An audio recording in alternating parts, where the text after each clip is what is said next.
Hello and welcome to Thursday's Notts Today with me, Emma Caldwell. Thank you for joining us. Hope you're all right today. Here's what's happening on the show. First, we're exploring how huge changes to councils in Nottinghamshire could significantly reshape the county's boundaries. That it is in our best interest here in Gedling to have a thriving city. There's an incumbency on us to listen to the residents' anxieties, but to get the best possible deal that we can. More on that in just a minute. Plus, we'll be meeting homelessness charity Framework's new youth patron. Keen teenage runner Lewis Smith was inspired after seeing his friend Issa take up the same role last year and wants to spread awareness of the charity's work amongst young people. And later on, we'll be heading to a creepy mansion for an adventure filled with fun, frolics and frivolity as the Rocky Horror Show takes over Nottingham. We're going to be meeting performer Jamie Lee Zanichelli, who plays the brilliant role of Columbia, with the captivating show running at the Royal Concert Hall all throughout this week. Plus, in sports, we're going to be hearing from Stags forward Rhys Oates about how excited the players are to return to competitive football at Field Mill. Great atmosphere. It's always good, the first home game of the season. It's always going to be a great atmosphere and you just want to put a performance on for the fans, so hopefully we can do that and get the 3 points and off the mark in the league. And we're also going to be hearing from Notts County head of football Roberto Gagliardi about how the club is shaping up for the new season. We need to select out of these good players the right players for our particular context. And if we look at the squad at the moment, I think we recruited these attributes in, I would say, the majority, if not all the players. Well, we've got all that and loads more coming up just for you today. But first, councillors in Nottingham continue to debate the future of local government here in Notts, and this week residents across the city and county are being encouraged to give their thoughts on two options to restructure our local authority system. But local Conservative councillors are calling on central government to consider different options to prevent county authorities being merged with the city. Jack Sims has more. A debate that will change local government across Nottinghamshire. But for better or for worse? That's been the core question for residents and councillors since central government published the Devolution White Paper, which would see areas with two-tier councils reshaped to create new unitary authorities. In Nottinghamshire, there are now two options that residents are able to vote for. Both include the city combining with Broxtowe, but it's either Gedling or Rushcliffe joining those two areas to form a larger super council. The remaining areas, and whichever one doesn't join the city and Broxtowe, would then be combined to form a larger second council. This monumental shift is causing big waves for councillors across the county. This week, in a press conference held by Nottinghamshire Conservatives, County Council Opposition Leader Sam Smith challenged central government to consider other authority options. He raised concerns that current plans to merge with the city means the needs of other areas could be at risk. The government have heard lots of feedback, and including from this council when I was the leader, saying that isn't what the residents want. The residents want to be able to look at other options that include boundary changes. And why should the residents in Rushcliffe be overshadowed by the demands in Lenton or Sneinton, for example? But other councillors have called out against those criticising the city, such as Gedling Labour MP Michael Payne. Whilst speaking in a recent Gedling Borough Council meeting, he said while many have their anxieties about joining the city, all authorities should strive to make the best of the situation. But those people who are making a petty argument, beating up on the place that is Nottingham City, do nothing for the people who live here in Gedling. Many of the people who live here in Gedling work in the city. They go to the theatres in the city. They rely on the city hospital and the QMC. That it is in our best interest here in Gedling to have a thriving city. There's an incumbency on us to listen to the residents' anxieties, but to get the best possible deal that we can. Although councillors may speak on behalf of their constituents, the public is now able to speak their minds in a public consultation that was opened this week. That closes at the start of September, with a confirmed option to be sent to the government in November. So whether it's one option or the other, Nottinghamshire residents eagerly await a decision on its new look boundaries. Jack Sims for Notts TV. Thank you, Jack. Right, it's time for our first chat of the show now. We're about to meet a keen teenage runner who's taken on the role of youth patron for the charity Framework, which of course works to end homelessness across the East Midlands. Lewis Smith, who's 13, was inspired after seeing his friend Issa become the first ever youth patron for Framework last summer. Now, Lewis has taken up the patron role and is doing his bit to help raise funds and spread awareness of the charity's work amongst young people. He joins me now alongside Lauren Shaw from Framework. Lewis, Lauren, thank you so much for joining us today. We'll come to you in a second, Lewis, but Lauren, just remind us about the work that Framework does. Yeah, no problem. So Framework, we are a local charity in the East Midlands, and we are here to help people that are homeless or at risk of becoming homeless, get them into their first home. But we also do more than that. We help with employment, mental health, wraparound support. We try and do everything. We want people to thrive and have a better life. Amazing. And we know Framework do incredible work. Now, Lewis, you are the new youth patron of the charity. What does this mean? What do you do in your role as youth patron? Well, I just help out with Framework as much as possible and raise awareness, specifically to young people, like people in schools. And why do you think it's important that you guys, because you're 13, why do you think it's important that you know about the work that Framework do? Because it's just really good and people need to know about it and just try and get involved because it's really fun and it does make a difference. And it really does. And I think the work that you do, we'll find out more about your fundraising in just a second. I can see why that's important and why you would want to get involved. Lauren, why is it important for Framework to have a youth, to have someone like Lewis on your side? Yeah, in our gang, in our gang. Framework fundraising gang. Oh, it's incredibly important to have a youth patron. It means that Patron, that was the word I was that's the looking word. for. You've got it. It means that the most motivational and inspiring young supporters that we have, like Lewis here, he gets a platform to be able to shout about what he's passionate about, and that's helping to end homelessness. And it also means that he gets to go to his schools, talk to his peers, his teachers. You could also go to your scout group at Central Nut Scouts and spread awareness there. And it's just about passing that message on and also helping others to care about their community. But it also means you've got the gang of Framework behind you as well to support you. And I think this is the brilliant thing as well, because at 13, I imagine, I think about my 9-year-old who's in Cubs who might not be aware of the problem of homelessness in Nottingham. Do you find when you're chatting to your friends or people at school that they're surprised that there are people that are homeless here in Nottinghamshire? Yeah, It is surprising sometimes when you think about it, isn't it? Yeah. So what have you been doing to raise awareness and raise money as well for the charity? Yeah, so I do 2 runs every year. I do the Great North Run and the Robin Hood here. Wow. The Great North Run is in Newcastle.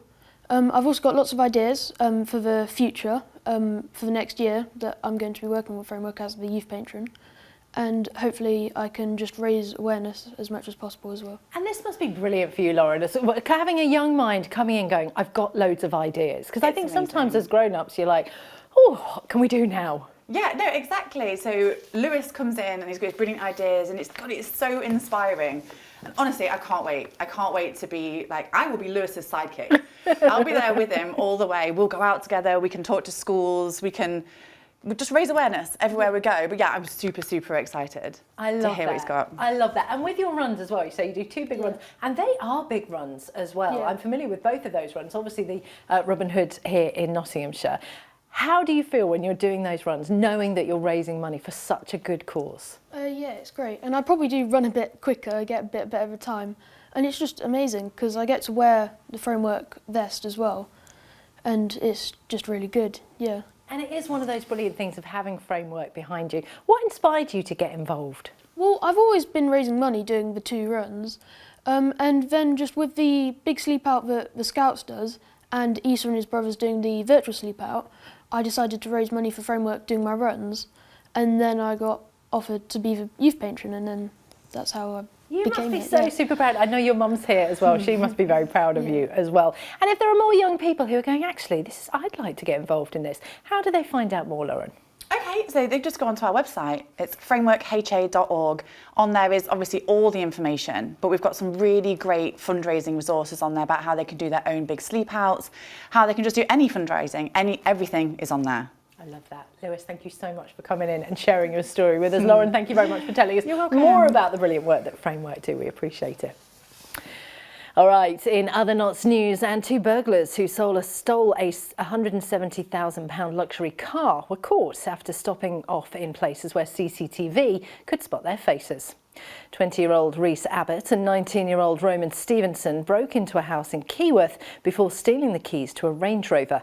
Detectives found the vehicle had stopped at a petrol station in Loughborough a short time after it was stolen back in March, with CCTV showing Abbott filling the car with fuel. Abbott of London Road in Leicester and Stevenson from Bedworth were sentenced to 18 months in a young offenders institution. Next, and police have launched an appeal after a man was left with a head injury in the early hours of Thursday morning. The incident happened around Newstead Grove in the Arboretum at about 20 to 3 this morning, with a man suffering head wounds not thought to be life-altering.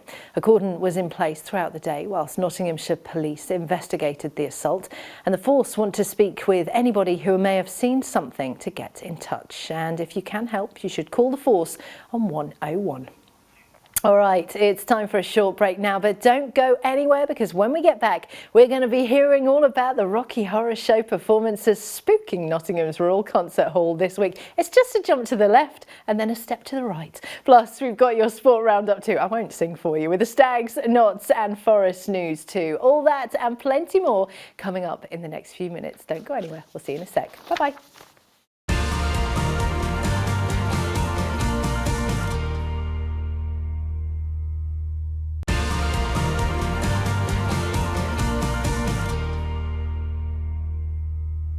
Hello, welcome back to Thursday's show with me, Emma Caldwell. Thank you for joining us today. Here's what's happening in Notts first. And probation services in the East Midlands have been graded as inadequate by government inspectors.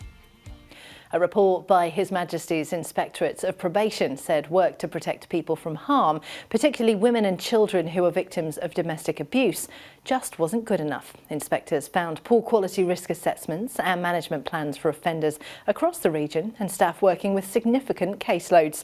The Ministry of Justice said immediate action has been taken to address the findings, with more investments planned too. Next, Anne in Newark Church will get more than £150,000 to fund a major renovation project.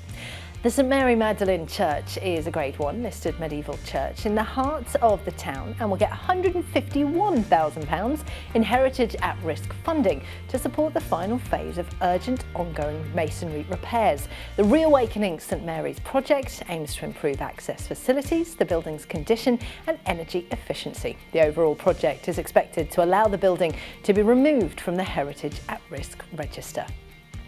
Time for our final guest of the show now, and as you might already know, you might have already been, the Rocky Horror Picture Show is in town this week, performing 5 nights of the Time Warp all over the place at the Royal Concert Hall. Jamie Lee Zanichelli is playing the brilliant role of Columbia in the UK tour, and she joined me earlier to tell us exactly what you can expect if you've got a ticket.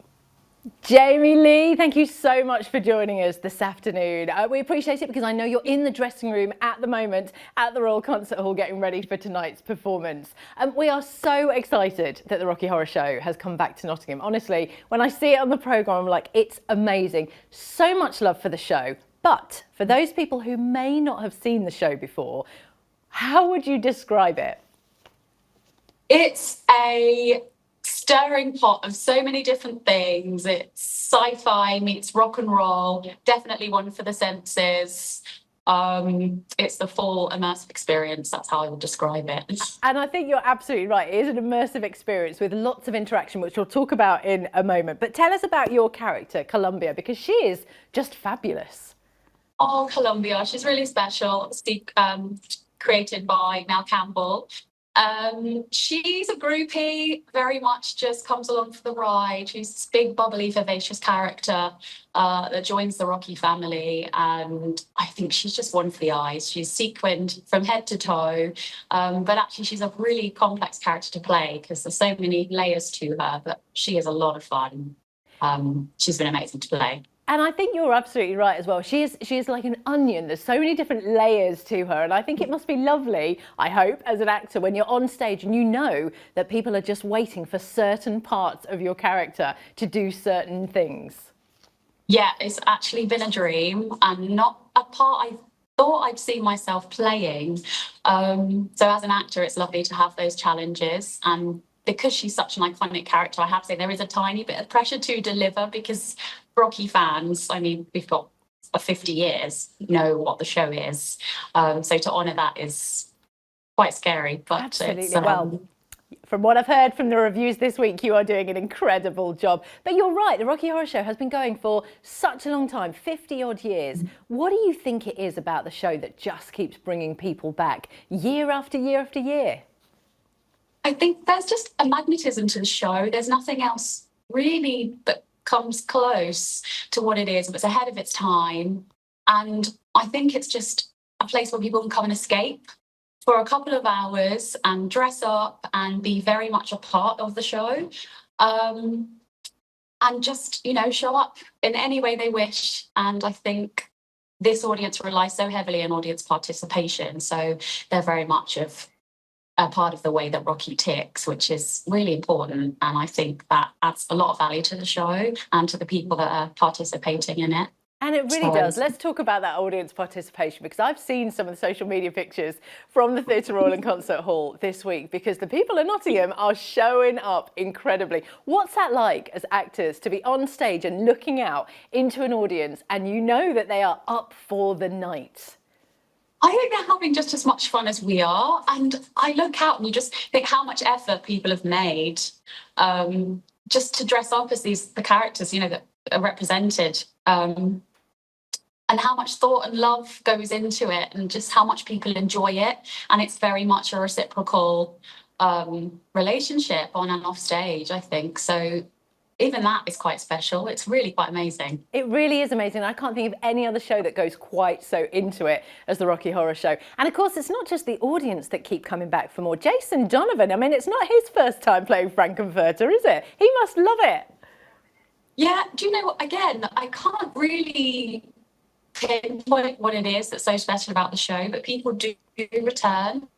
Lots of people come back and leave and come back. It just, I think as an actor, it just is something that you don't really get to experience with other shows. Everything obviously has something special about it, but Rocky, I think, is its own entity, and I think just that alone is why people return.